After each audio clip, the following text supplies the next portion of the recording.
아멘. 하나님의 말씀 누가복음 2장 8절부터 20절까지의 말씀입니다. 8절부터 20절까지의 말씀을 함께 나눕니다.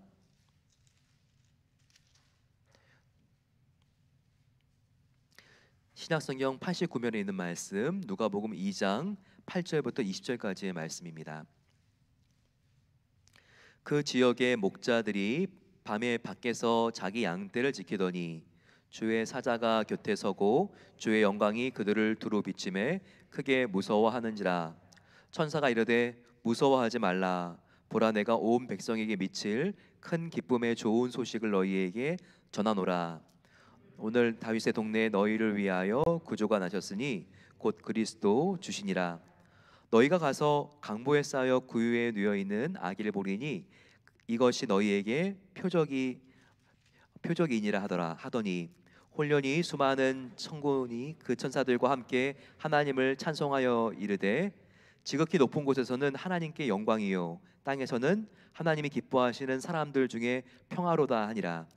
천사들이 떠나 하늘로 올라가니 목자가 서로 말하되 이제 베들레헴으로 가서 주께서 우리에게 알리신 바 이루어진 일을 보자 하고 빨리 가서 마리아와 요셉과 구유에 누인 아기를 찾아서 보고 천사가 자기들에게 이 아기에 대하여 말하는 것을 전하니 듣는 자가 다 목자들이 그들에게 말한 것들을 놀랍게 여기되 마리아는 이 모든 말을 마음에 새기어 생각하니라. 함께 있습니다. 목자들은 자기들에게 이르던 바와 같이 듣고 본 그 모든 것을 인하여 하나님께 영광을 돌리고 찬송하며 돌아가니라. 아멘. 이번 주일부터 대림절이 시작이 됩니다. 대림절, 간절히 기다린다고 하는 절기입니다. 성탄을 생각하면서 우리가 절대 빠뜨리지 말아야 될 키워드가 있다면 바로 wait, 기다림입니다. 예수님은 이 땅에 두 번 오신 것이 예고가 되었습니다. 한 번은 이미 오신 초림입니다. 하지만 이 초림도 언제부터 예고가 되어 있나요? 이 초림은요, 창세기부터 예언이 되어 있습니다.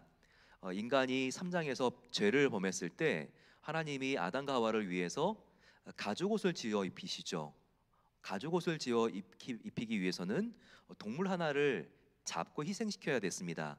벌써 그때부터 앞으로 예수님께서 오셔서 십자가에서 그 아담과 아담의 후예들, 죄 지은 자들을 용서하실 예수님의 십자가의 계획이 그림자와 같이 보여지고 있습니다. 원시 복음이 창세기에 나타나 있죠. 예수님이 장차 오실 것, 우리의 죄를 위해서 역사를 뚫고 오셔서 십자가에 달려 죽을 것이 이미 태초부터 예언이 되어 있다는 겁니다.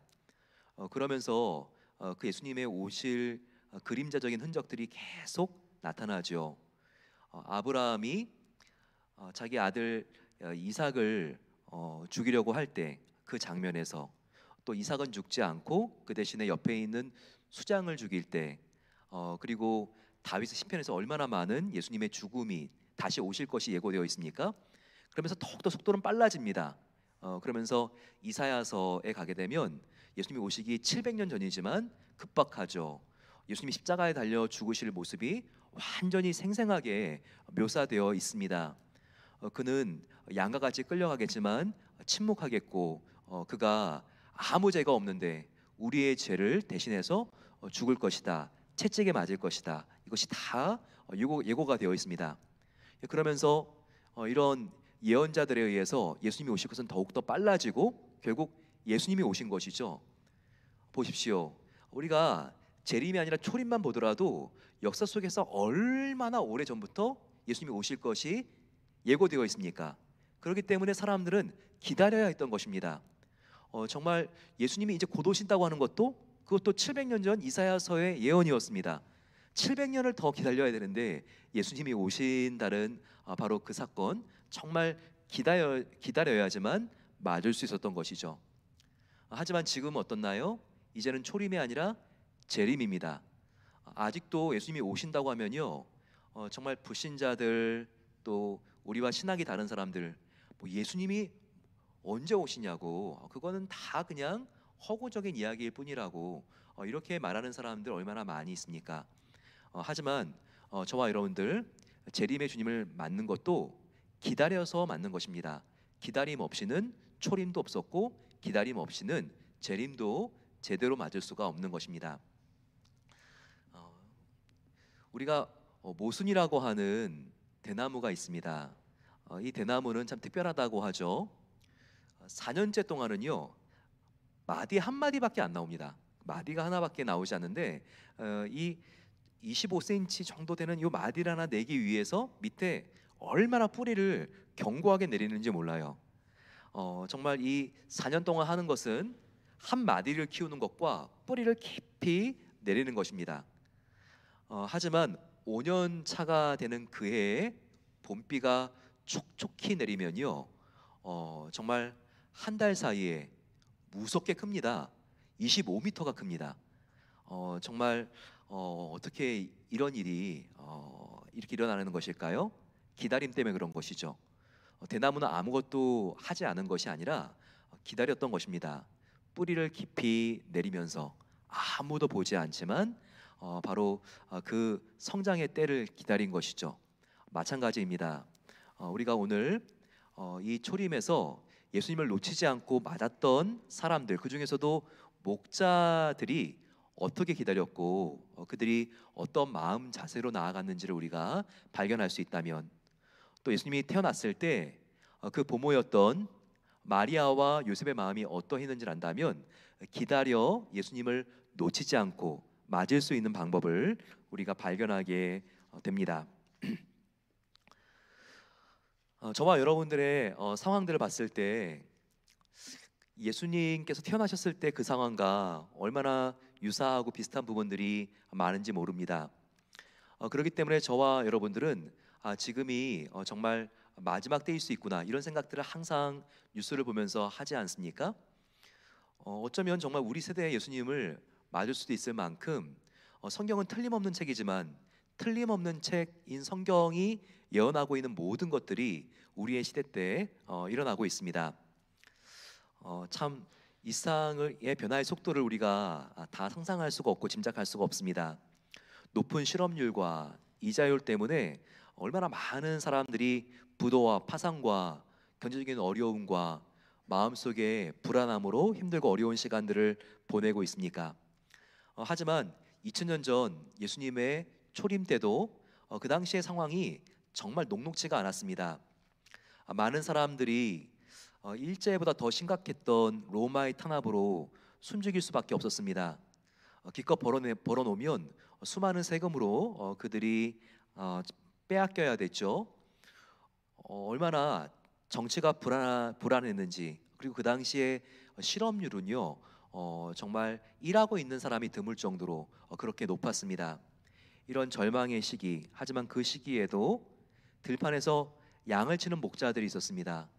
하지만 그들은 일반 목자들이 아니라 하나님께서 이 땅을 구원해 주시기 위해서 메시아를 언젠가 보내주실 것이다, 이것을 대림하면서 기다렸던 사람들이었습니다. 도대체 그들은 누구였을까요? 어떤 사람들이었을까요? 좀 더 그들의 마음의 상태를 알기 위해서 그 시대로 한번 들어가 보면 좋겠습니다. 누가복음 2장 8절을 보게 되면 그 지역의 목자들이 밤에 밖에서 자기 양떼를 지키더니라고 나와 있습니다. 오늘 우리가 10절부터 읽었지만 8절에 이와 같이 지금 이 목자들이 그 지역에서 낮이 아니라 밤에 양떼들을 지켰다라고 하는 정보가 나와 있습니다. 그러면 그 지역이 어디입니까? 이것은 4절에 나와 있죠. 베들레헴입니다. 베들레헴은 예루살렘 그 당시의 수도로부터 약 4마일 정도 남쪽에 있는 도시입니다. 하지만 뭐 서울이 있으면 그거보다 조금 더 남쪽에 분당이 있고 그런 위성 도시가 아니라 정말 어렵고 힘들고 그리고 사연이 있는 사람들이 모여 있는 도시가 바로 이 베들레헴이었습니다. 예루살렘에서 10분 정도 운전하면 갈 수 있는 그런 작은 마을, 가까운 마을이었지만 예루살렘도 높은 곳에 있지만 예루살렘보다 베들레헴은 조금 더 고도가 높습니다. 예, 더 높은 산지였다는 거예요. 그러면 상상해 보면 어떻게 되죠? 예루살렘도 좀 높은 도시인데 바로 이 베들레헴은 조금 더 높기 때문에 그 안에 골짜기가 있는 겁니다. 그래서 그 계곡 같은데 바람이 이렇게 지나가게 되면요, 휘몰아치면서 정말 겨울에 춥고 비가 많이 오고 이 베들레헴은 얼마나 이렇게 일하기가 힘들고 어려운 조건이었는지 모릅니다. 하지만 이전부터 여기서 춥고 힘들어도 사람들이 대대로 오래전부터 하고 있는 일이 있었어요. 그것은 양을 치는 일이었습니다. 양치는 목자들이 여기서 그 당시에 정말 양들을 돌보다가 예수님을 만나게 되는데요. 그들은 가업을 잇는 자들이었습니다. 정말 오랜 시대 전부터 이곳은 양들을 키웠어요. 어떻게 짐작할 수 있죠? 그들이 양을 치던 시대부터 1000년 전, 지금으로부터 3000년 전으로 돌아간다고 한다면요, 다윗의 시대입니다.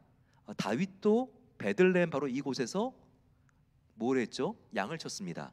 1000년이 넘게 양을 쳐왔던 이런 지역이 바로 베들레헴이었다는 거예요. 그 당시는 양떼를 더 많이 여기서 이렇게 길렀기 때문에 여기서 잡은 양들을 예루살렘으로 가져와서 성전에서 예배를 드리는 그런 제사용 양을 많이 길렀던 곳, 바로 그곳이 베들레헴이었습니다. 바로 그곳에서 오늘도 정말 자기 당대에 뭔가 대박을 터뜨려 가지고 성공한 그 목장을 경영하는 게 아니라 1000년 전 정말 수없는 세대를 내려가면서 내가 그냥 나의 할아버지, 나의 아버지도 했던 일이기 때문에 이 지루한 일을 내가 한다.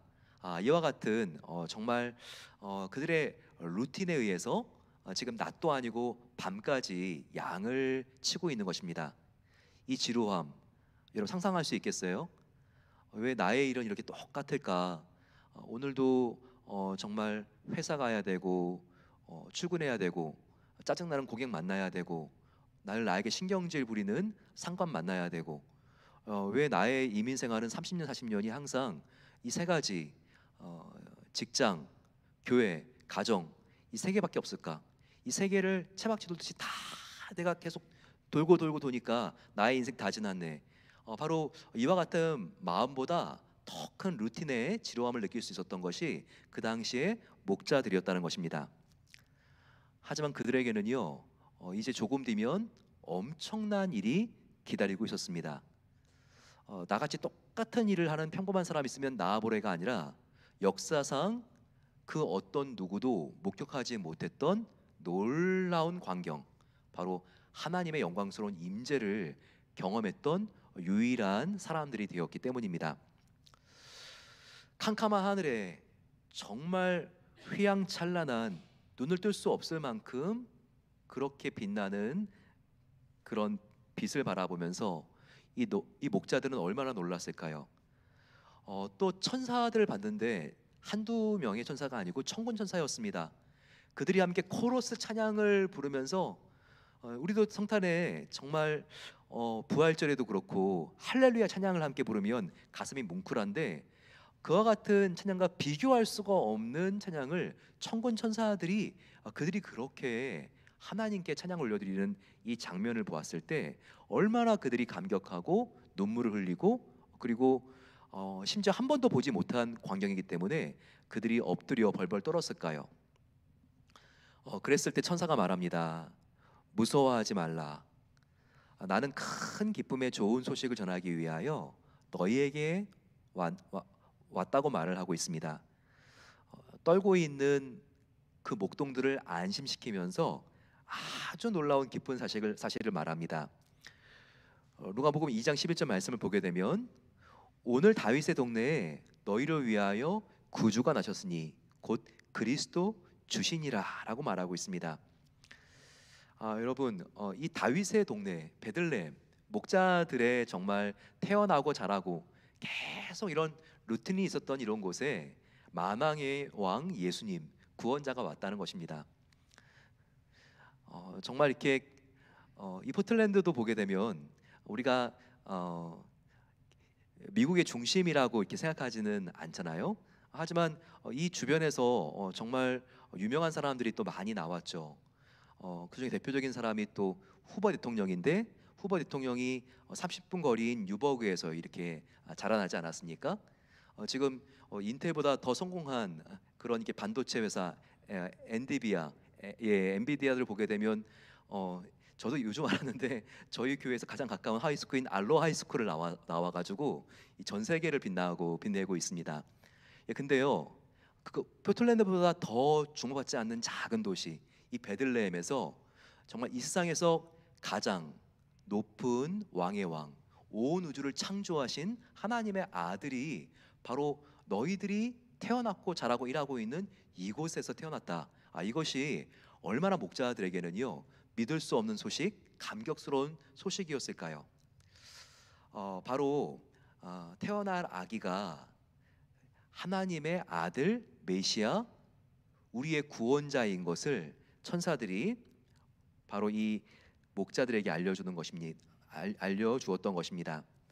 그러면서 천사들이 이 소식을 알려준 다음에 찬양을 하죠. 가사가 14절입니다. 호련히 수많은 천군이 그 천사들과 함께 하나님을 찬송하여 이르되 지극히 높은 곳에서는 하나님께 영광이요 땅에서는 하나님이 기뻐하신 사람들 중에 평화로다 하시니라. 우리 어린이들도 요절을 성탄절에 발표할 때 외우죠. 여기에 지금 구절을 보게 되면 하늘의 하나님께는 영광이요 땅에서는 사람들에게 평화라는 것입니다. 여기서 우리는 순서를 주목해서 봐야 됩니다. 예수님이 오신 것은 뭐라고요? 바로 이것은 하나님께 영광, 인간 사이에는 평화라는 것입니다. 순서적으로 인간 사이의 평화보다 하나님께 영광이 먼저 있다는 것을 놓치지 말아야 합니다. 저와 여러분들이 요즘 마음이 힘들다면 무엇 때문에 힘듭니까? 재정적인 어려움, 그거보다 실은 10배는 어려운 게 있습니다. 몸이 아픈 것보다 더 힘들고 어려운 게 있습니다. 바로 그것은 관계상의 어려움입니다. 진짜 관계가 찢어지게 되면요 차라리 몸이 아픈 게 낫겠다 이렇게 싶을 정도로 그렇게 관계의 깨어짐, 이런 것들이 우리의 마음을 힘들게 합니다. 관계가 깨어질 때 우리 마음엔 변화가 생기죠. 두려움이 생깁니다. 마음속에 참을 수 없는 겁이 나기도 하고 분노와 미움이 치밀어 올라오기도 합니다. 하지만 저와 여러분들이 그런 나의 마음의 상태지만 그럼에도 불구하고 하나님의 사랑이 넘치기 시작한다면 어떤 변화가 일어날까요? 그 힘으로 이런 마음속에 있는 두려움, 갈등으로 인한 스트레스, 미움, 분노, 위협감 등이 이겨낼 수 있는 힘이 생깁니다. 하나님의 그 사랑을 내가 붙잡게 된다면 사람들이 나를 어떻게 생각할까? 그리고 나를 받아줄 수 있을까? 이런 거부감에 대한 두려움과 상처를 이길 수가 있습니다. 어떨 때요? 내 안에 하나님의 사랑과 평화가 차고 넘칠 때 가능하다는 것입니다. 저와 여러분들 지금 마음이 많이 힘들고 어렵다면 하나님으로부터 내가 어떠한 사랑을 받았는지 항상 먼저 떠올려 보고 생각해 보기를 원합니다. 하나님으로부터 내가 어떤 사랑과 용서와 은혜를 받았는지, 그러면요 그와 같은 놀라운 하나님의 사랑의 힘이 나의 마음속에 있는 겁과 두려움과 미움을 밀어내기 시작합니다. 그러게 되면 어떠한 관계도 회복될 수 있고, 그리고 우리가 새롭게 일어날 수 있는 하늘의 힘이 생기는 것입니다. 그래서 성경은요 이 순서, 하나님께는 영광이요 그리고 땅에 있는 사람들에겐 평화로다. 우리가 진정한 평화를 누리기 위해서는 하나님과의 이 관계, 정말 하나님 사이에 이 영광, 평강이 회복돼야 된다는 것을 먼저 말씀하고 있는 것입니다. 다 이 순서예요. 요한일서도 보십시오. 보게 되면 하나님의 사랑, 하나님의 평화가 먼저인 것을 우리에게 알려주고 있습니다. 요한일서 4장 10절 말씀, 사랑은 여기에 있으니 우리가 하나님을 사랑한 것이 아니요 하나님이 우리를 사랑하사. 하나님의 사랑이 먼저죠. 요한일서 4장 19절 말씀도 마찬가지입니다. 우리가 사랑함은 그가 먼저 우리를 사랑하셨음이라. 이 성탄절에 저와 여러분들이 우리를 구원하시기 위해서 오신 바로 하나님의 그 구원 안에 있는 완전하고 충만한 사랑을 우리가 깊이 묵상한다면 그 어떤 관계 균열이 나버린 나의 가족, 동료, 교우와의 관계도 반드시 회복될 수 있는 사랑의 힘이 생긴다는 것 꼭 믿게 되시기를 축원합니다. 한편 목자는 어떤 장소에서 정말 이 천사들을 만났는가, 이 장소적인 특성을 우리가 볼 수 있어야 합니다. 그들은요 직업 현장 속에서 바로 이 놀라운 광경, 하나님의 임재를 경험하는 천사들을 만난 것입니다. 8절에 그 지역의 목자들이 밤에서 자기 양떼를 지키더니, 양떼를 지키던 직업 현장에서 그들이 하나님의 임재를 경험했던 것이죠. 특별한 영적인 체험을 하고 싶습니까? 요즘 너무나 목이 말라요. 뭔가 정말 짜릿한 경험이 없을까요? 정말 그 뜨거운 불을 받는 방법이 없을까요? 물론 이런 열망과 관심 너무나 소중합니다. 하지만 우리가 정말 영적인 피곤함과 침체와 목마름으로부터 근본적으로 회복될 수 있는 초월적인 힘을 어떻게 우리가 얻을 수 있습니까? 그것은 어떤 특별한 기도원이나 수도원의 연말에 들어가야지 얻을 수 있는 게 아닙니다. 어떤 정말 용한 부흥사나 권사님의 기도를 받아야지 우리가 그렇게 회복되는 게 아닙니다. 성경은 하나님과 만나는 정말 그 인생을 변화시키는 진정한 삶의 변화를 경험했던 그 현장들은 다 직업 현장이었다는 것을 우리에게 보여주고 있습니다. 모세를 보십시오. 어디서 하나님을 만났나요? 십계명을 받았던 호렙산이 먼저가 아닙니다. 어디서 모세가 하나님을 처음으로 만났죠? 출애굽기 3장 1, 2절을 보게 되면 오늘 누가복음의 2장과 너무나 비슷합니다. 목자들이 양을 치다가 만난 것처럼 모세는 그렇게 하나님을 처음으로 만났습니다. 모세가 그의 장인 미디안 제사장 이드로의 양떼를 치더니 여호와의 사자가 떨기나무 가운데에서 나오는 불꽃 안에서 그에게 나타나시느니라. 바로 그가 양떼를 쳤을 때 떨기나무에서 하나님이 그를 부르셨죠. 기드온을 보십시오. 그는 농사짓다가 그 현장에서 하나님을 만납니다. 포도즙들에서 타작하다가 미디안의 적들이 올까봐 숨어서 그가 타작을 준비하면서 하나님의 음성을 듣게 되죠. 다윗도 마찬가지입니다. 양떼를 돌보고 치다가 그가 소명을 사무엘로부터 받게 됩니다. 베드로는 어떻고요? 역시 직업 현장에서 예수님을 만나고 그가 변화되고 소명을 받지 않습니까? 밤새도록 낚시를 했지만 고기 하나 잡지 못했습니다. 그 빈 그물을 그날도 신경질 난다고 내팽겨 치지 않고 그날도 정리하다가 예수님의 부르심을 받게 되는 것입니다. 성경을 보게 되면 삶을 변화시킨 모든 터닝 포인트가 삶의 자리에서 성실하게 최선을 다하다가 바로 하나님을 만나고 소명을 받게 되는 체험과 연결된다는 것을 우리는 발견할 수 있습니다. 특별히 우리는 예수님 생각하게 되면 다윗의 자손이라 그러죠. 다윗이 얼마나 정성스럽게 양을 길렀습니까? 그의 자세를 보게 되면 시편 78편 70절과 72절에 나와 있죠. 또 그의 종 다윗을 선택하시되 양의 우리에서 취하시며 저장을 지키는 중에서 그들을 이끌어내사 그의 백성인 야곱 그의 소유인 이스라엘을 기르게 하셨더니 이에 그가 그들을 자기 마음의 완전함으로 기르고 자기의 마음의 완전함으로 기르고 그의 손에 능숙함으로 그들을 지도하였도다라고 말하고 있습니다. 지금 다윗이 양을 기르는 태도가 왕이 된 다음에도 그대로 이 습관이 적용이 되어서 자기의 백성, 하나님께서 맡겨주신 이스라엘 국민들을 그가 마음의 완전함으로 그리고 손의 능숙함으로 지도하였다라고 나와 있습니다.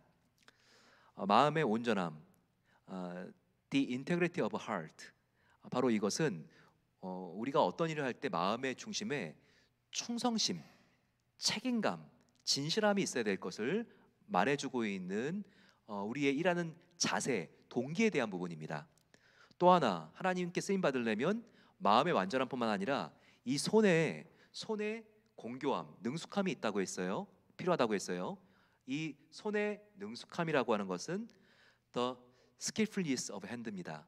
이 손에 실력이 있어야 된다는 것이죠. 실력이 없는데 마음만 따뜻하다. 여러분들 정말 내가 암 수술을 받아야 되는데 이런 의사에게 내 몸을 맡기겠습니까? 실력은 하나도 없고 착하기만 한 사람? 하지만 반대도 있습니다. 예, 또 실력은 너무나 좋은데 착하지가 않아요. 예, 전자보다 중요한 일을 할 때 후자가 낫겠지만 그래도 성품이라는 게 아무리 실력이 좋아도 성품이 온전하지 못하면 그 실력이 보이지가 않고 기회를 만날 수가 없습니다. 이 모든 게 중요한 거죠. 하지만 우리가 하나님께 쓰임 받기 위해서는 이 두 가지가 다 중요하다는 것입니다. 하나님께 쓰임 받기 위해서 정말 마음의 준비가 되었던 성결한 사람들, 하지만 그들에게는 또한 저력이 있었습니다. 하나님은 그들이 그동안 갈고 닦았던 실력이 있었던 것을 알고 있었던 것이죠. 이렇게 지금 하나님께서 하나님의 놀라운 계시를 보여주고자 하는 목자들, 이 두 가지가 있었던 것입니다. 양떼를 추운 겨울 정말 그 바람을 맞아가면서 기를 수 있었던 온전함과 성실함, 그리고 그들은 양을 정말 잘 다룰 수 있는 기술이 있었습니다. 이 사람들에게 바로 천사들이 찾아와 예수님을 만날 수 있는 복된 소식을 전해준 것입니다. 저와 여러분들도 우리가 맡고 있는 현장에서 이 일이 큰 일이 아니라 작아 보이는 일이라고 할지라도 우리 마음속에 온전함과 성실함과 진실함을 가지고 그리고 이 일을 내가 사람들이 보지 않는다 할지라도 하나님께서 보고 계시다는 바로 우리가 코람되어 신전의식을 가지고 최선을 다해서 죽게 하듯 할 때 하나님은 그 사람을 사용하지 않는 법이 없습니다.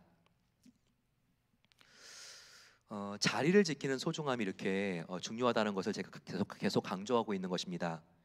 영성학자 리처드 포스터는요, 영적인 성장에 있어 지속성의 가치를 이렇게 강조합니다. 영성은 새로운 것, 짜릿한 것을 계속해서 찾아다니며 새로운 것을 시도해서 길러지는 게 아니다. 오히려 영성은 지루한 것을 반복적으로 견디면서 자라는 측면이 있다. 이것을 강조합니다. 저와 여러분들이 출근하고 퇴근하는 차 속에서 계속해서 하나님을 만나는 시간을 갖는다면 바로 차 속이 거룩한 성전이 될 수 있는 것입니다. 내가 가게에서, 식당에서, 병원에서, 세탁소에서 고객들을 이제 만나는 시간들이 바쁜 시간들이 조금 지나고 나서 한 2시부터 내가 그 시간은 좀 쉬면서 내가 좀 낮잠을 자는 시간인데 그 낮잠을 자는 시간 전체가 아니라 내가 10분만이라도 좀 구별을 해서 하나님과 만나야지. 하지만 하나님께서 이 반복적으로 만나는 작은 시간 같은 이 시간을 통하여 하나님께서 놀라운 은혜와 회복을 주실 수가 있는 것입니다. 하루를 일어날 때, 잠잘 때, 내가 이렇게 피곤한데 내가 어떻게 기도해? 이런 게 아니라 저와 여러분들이 하나님께 우리의 시선을 주님을 향하여 들기만 하면 하나님은 정말 기다리고 계셨기 때문에 바로 그 시간을 통하여 그 짧은 시간에도 우리를 깊이 만나 주시고 같은 시간 자더라도 훨씬 더 우리가 주님의 품 안에서 깊은 숙면을 취하고 잘 쉬고 하루를 활력있게 시작할 수 있는 능력과 은혜를 주시는 것입니다. 바로 이렇게 그 자리를 지키는 것, 바로 그 시간을 통해서 하나님은 우리와 만나 주시고 위대한 역사가 싹트는 씨앗이 발아되기 시작한다는 것을 기억해야 합니다. 마지막으로 하나님은요, 메신저가 얼마나 위대하고 화려한 자가 아니라 그 메신저의 마음 자세를 보고 사용하신다는 것을 우리가 알아야 합니다. 누가복음 2장 15절과 17절을 보게 되면요, 천사들이 떠나 하늘로 올라가니 목자가 서로 말하되 이제 베들레헴으로 가서 주께서 우리에게 알리신 바 이 이루어진 일들을 보자 하고 빨리 가서 마리아와 요셉과 구유에 누인 아기를 찾아서 보고 천사가 자기들에게 이 아기에 대하여 말한 것을 전하니라고 되어 있습니다. 지금 천사가 나타나서 너희는 빨리 가서 왕의 왕이 낳기 때문에 지금 그 아이의 부모에게 이 아이의 정체에 대하여 알려줘라. 보통 아기가 아니라 하나님의 아들이면서 역사를 바꿀 바로 그 놀라운 인물이다. 이것을 그들의 부모에게 확인시켜 주라고 이렇게 하나님께서 이런 것을 하나님 왕의 명령이기 때문에 어명이라 그러죠. 어명을 내리신 것입니다. 거기에 대하여 천사들이 사라졌는데도 목자들은요, 지금 서서 그들이 우리가 지금 뭘 본 거지? 의심하거나 그들이 지금 그 자리에 계속 있는 게 아니라 그대로 그 즉시 온전하게 순종하는 것을 볼 수 있습니다. 그들은 정말 너무나 하찮은 목자들이었죠. 배운 것도 없었고 정말 빈궁했고 그 당시에 가장 소외계층이었습니다. 하지만 하나님은 그들의 스펙을 본 것이 아니라 그들이 얼마나 말씀을 받으면 그대로 순종하는 사람들인지를 보고 그들을 사용한 것을 우리가 이런 계시를 받았을 때 목자들의 반응을 통하여 알 수 있습니다. 보게 되면 그들이 그 즉시 가서 마리아와 요셉에게 이 아이가 누구인지를 알려주었다고 나와 있죠. 바로 이와 같이 메신저가 얼마나 많이 배웠고 돈이 많고 그런 게 아니라 이 마음의 자세, 순종하는 자세를 보고 하나님께서 사용하신다. 우리가 이것을 알 수 있죠. 이것을 들었을 때 마리아는 참 특별하게 다른 사람과 다른 마음의 변화가 있었는데 이것을 누가는 놓치지 않고 기록합니다. 18절 19절 말씀을 보세요. 듣는 자가 다 목자들이 그들에게 말한 것을 놀랍게 여기되 마리아는 이 모든 말을 마음에 새기어 생각한지라 라고 나와 있습니다. 마리아는 그 목자들이 이 아기는 하나님이시며 구주십니다 라고 말했을 때 그 말씀을 마음에 새겼다라고 나와 있죠. 중요한 것은 이것입니다. 우리가 하나님의 말씀을 들었을 때 놀라는 것보다 더 중요한 것은요, 마음에 새기는 것입니다. 마음에 새기는 것은 무엇이죠? 내면의 변화입니다.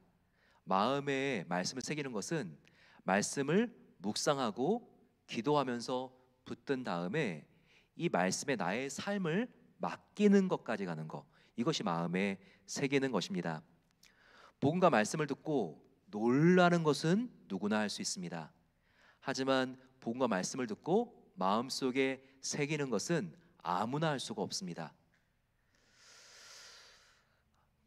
우리가 함께 이 성탄의 복음을 듣고 또 말씀을 듣는다 할지라도 인터넷에서 어떤 말씀을 찾아 들은 다음에 우리가 야, 이 말씀 좋네, 놀라는 것, 이것은 우리가 누구든지 할 수 있는 일이에요.